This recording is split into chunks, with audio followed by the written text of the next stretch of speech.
إلهي بزنته لنكا مران منجدون انداوك أسجلين ليازو جمل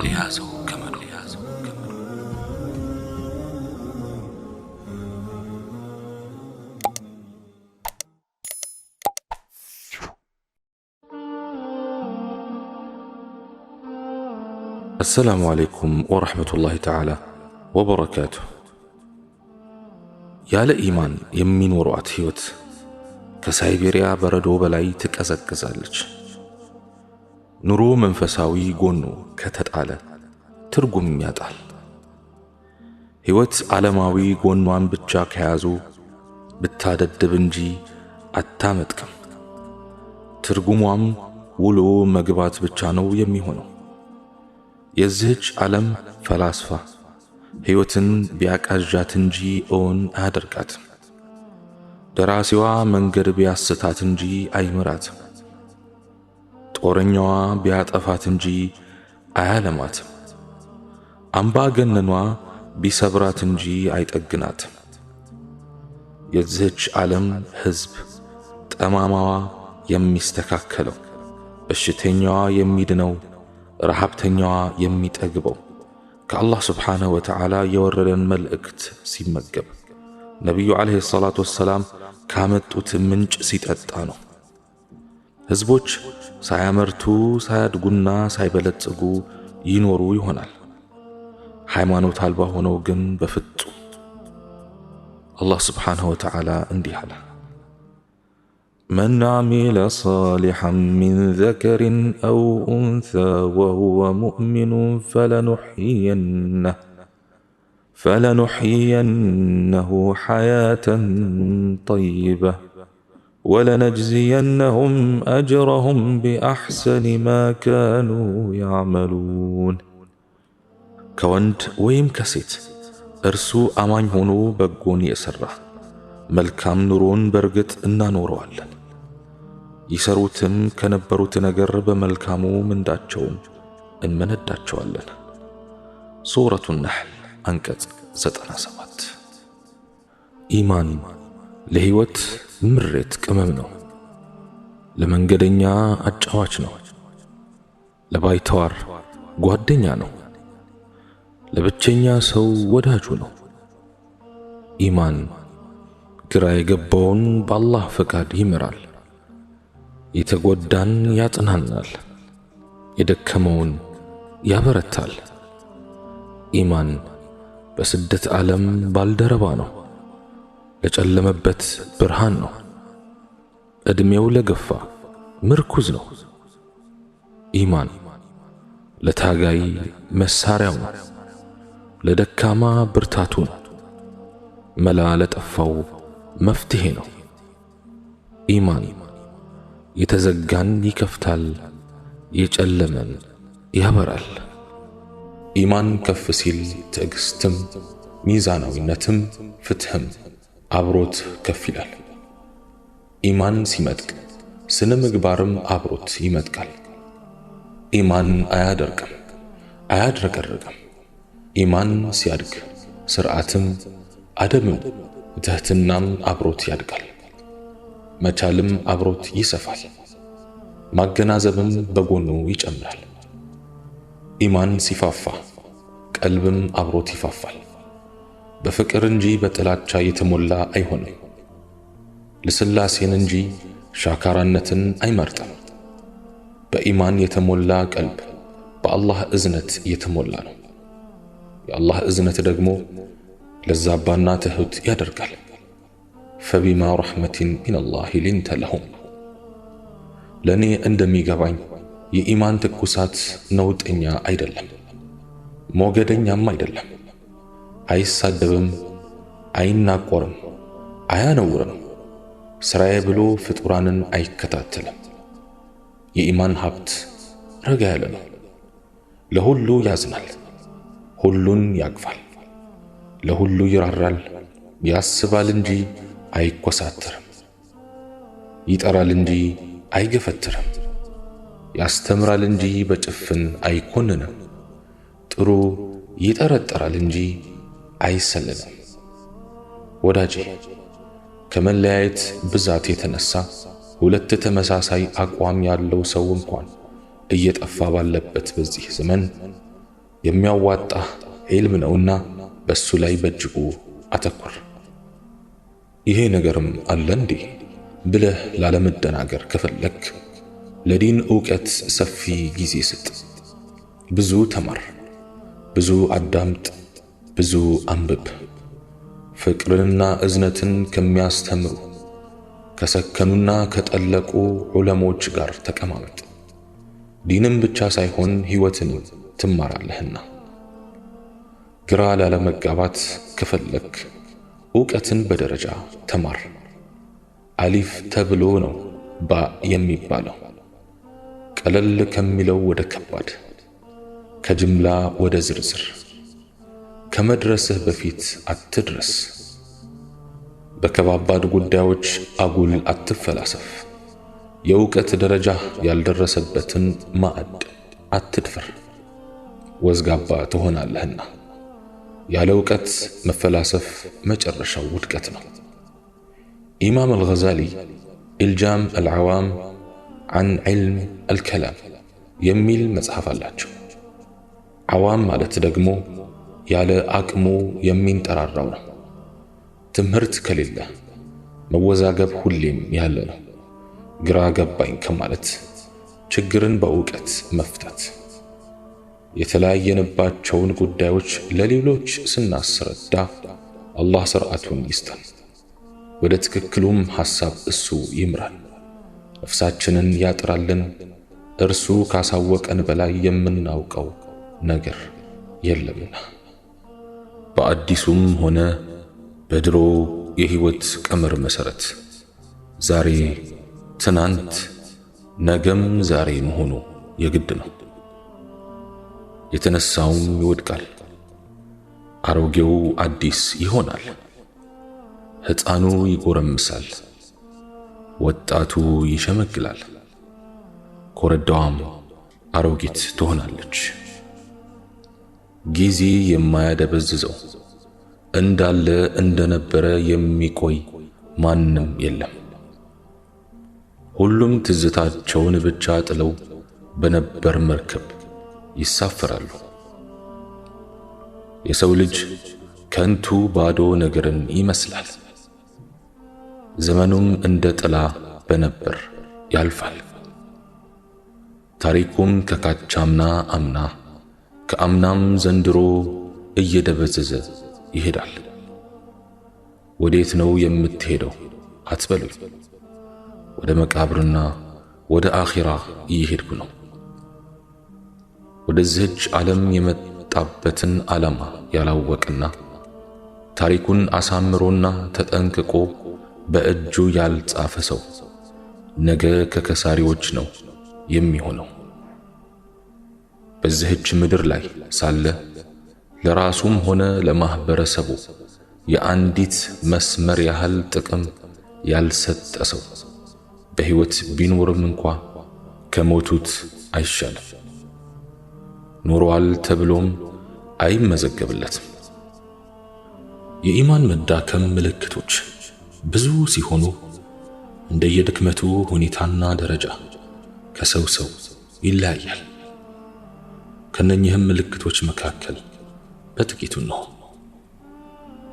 የታዘዙበትን ነገር በሚፈልገው መልኩ ከመፈጸም አንጻር መሳነፍ፣ የአምልኮ ተግባራትን በሕያው ልብ አለመፈጸም፣ ለሱብሒ ሰላት ዘግይቶ መነሳት፣ የጀማዓ ሰላትን አለመናፈቅ፣ የግዴታ ሶላቶችን እቤት መስገድ፣ ግዴታዎች ባለመወጣት አለመጨነቅና አለማዘን፣ ወደ ጁምዓ ሶላት ዘግይቶ መሄድ፣ ከሶላት በኋላ ተጣድፎ መውጣት፣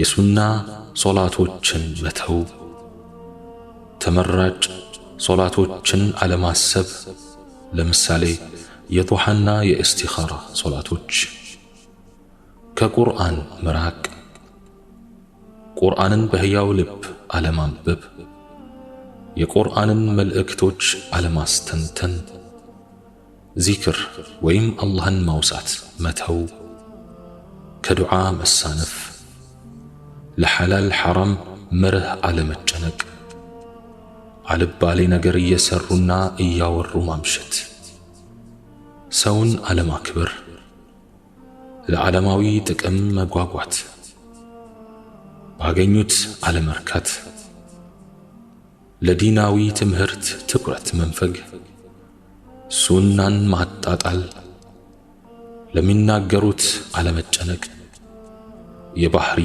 መክፋት፣ በቀደር አለማመን፣ የአላህን መሻት አለመውደድ፣ ብሶት ማብዛት መነጫነጭ፣ የሰዎችን ችግር አለመካፈል፣ ለድሆች አለማዘን፣ ለወንድማዊ ትስስር አለመጨነቅ፣ ክርክር ማብዛት።